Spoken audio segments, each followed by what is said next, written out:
We're pleased to welcome Nathan McCauley, CEO and co-founder of Anchorage, a digital asset platform that does custody. It's an OCC-chartered federal bank, and they do many other things. Nathan, welcome to the show.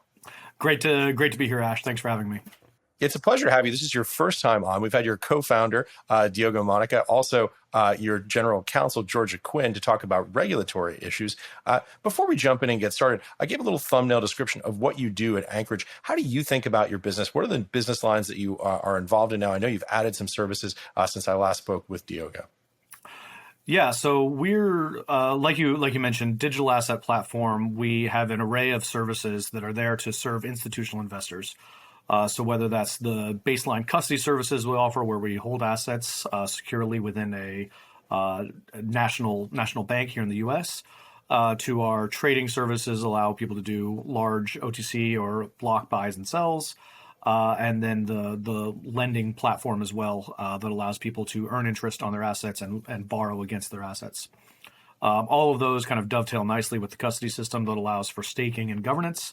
And so really aim to be kind of the overall platform for any institutional investor that's looking to invest in assets or to build a business in assets. All that is available via API.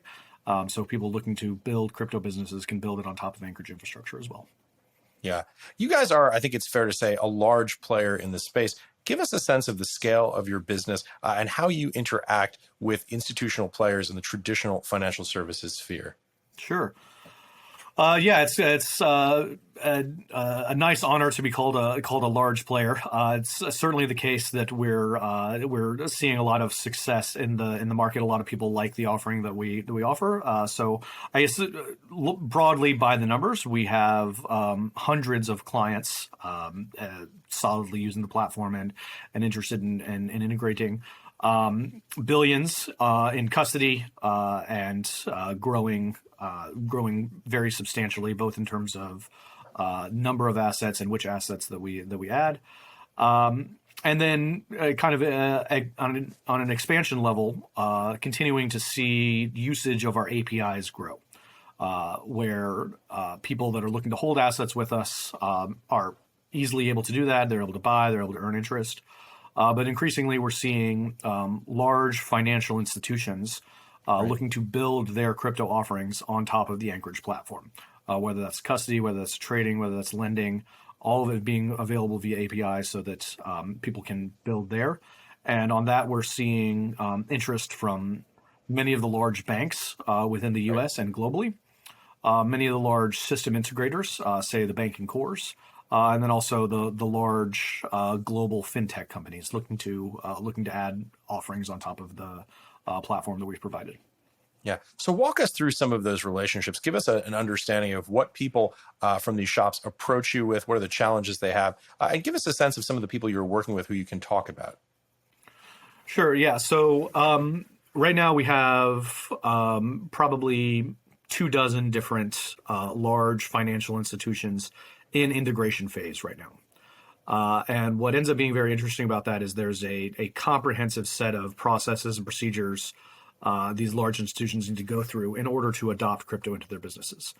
So everything from the technology layer to hold assets, the execution layer to allow them to buy and sell crypto assets for their clients, sub-accounting so that they can account for individual accounts within the Anchorage system.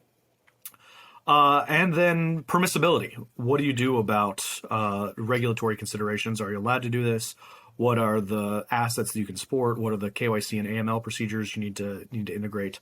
And so I say all that just to say that this ends up being a truly all-encompassing effort from some of these large financial institutions. This is not a single team goes and rolls something out. It truly is an overall strategic motion that the financial institution goes through, covering engineering, legal, compliance, regulatory operations. And so we have an entire team dedicated to these integrations where you can borrow the expertise of the Anchorage team, whether that expertise comes from technology-wise. How do you safely hold assets within a digital asset custodian? How do you find liquidity for various assets? How do you ensure that liquidity is available on a 24/7 basis? We have teams that can help our clients and integrate with all that. Everything around legal and compliance. If you're a large financial institution, one of the questions you have to ask and answer is, which regulated entity of mine, most large financial institutions are a constellation of regulated entities. Which regulated entity am I going to put this business in? How am I going to bring it to market? What are the compliance and regulatory considerations that I need to think about with that? And it turns out we are worldwide experts in that as well. As the first institution with a nationally chartered bank here in the U.S., we have a particularly special ability to help clients figure out exactly what needs to happen there. And so this ends up being this comprehensive movement from the client, and we really kind of come in and help in any way possible to help with the adoption of crypto assets and blockchain-based assets in that institution. Yeah.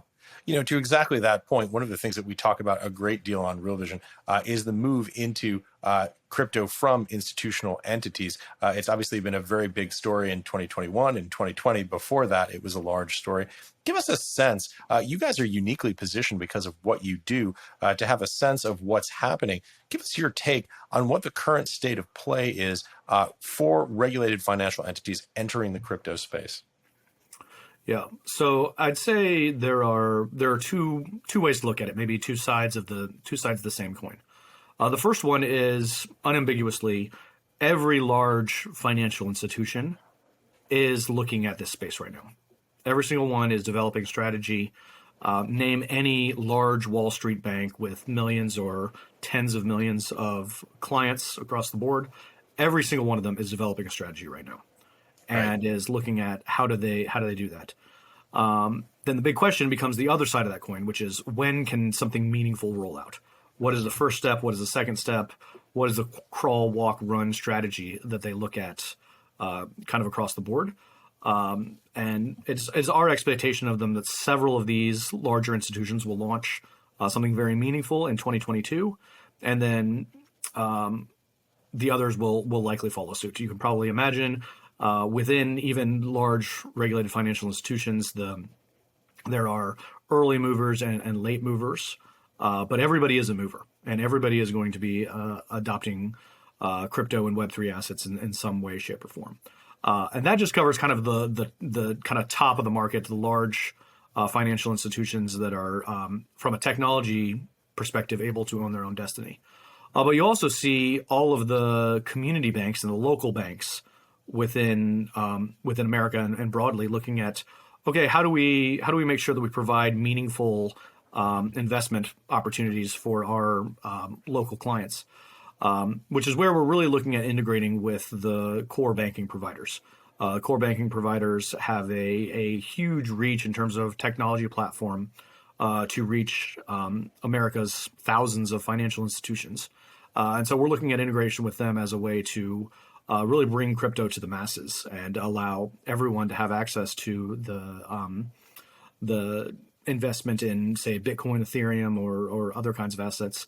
And that's a growing trend, and the core banking providers themselves are hearing the desire from their clients, their banking clients, as a trend that they want to see adopted and see enabled. And so whether you're talking about your extremely large mega banks all the way down to your local community banks, we see adoption going across all of them, while at the same time also being interesting for fintech providers. Many fintech providers, whether they're neobanks or large fintechs with a significant install base, they also want to see, hey, how do we look at how to get into crypto? They've seen many of the kind of marquee fintechs get into that space and are looking for answers around investment, looking for answers around stablecoin use cases, looking for platform plays where they can enhance the offering that they already have. So really kind of across any of your financial institutions, financial offerings, we see a deep desire to get into crypto. And we're looking forward to being an enabler to all of that. Hey, if you like this clip, be sure to check out the full interview and more only on realvision.com/crypto. It's 100% free. Sign up now.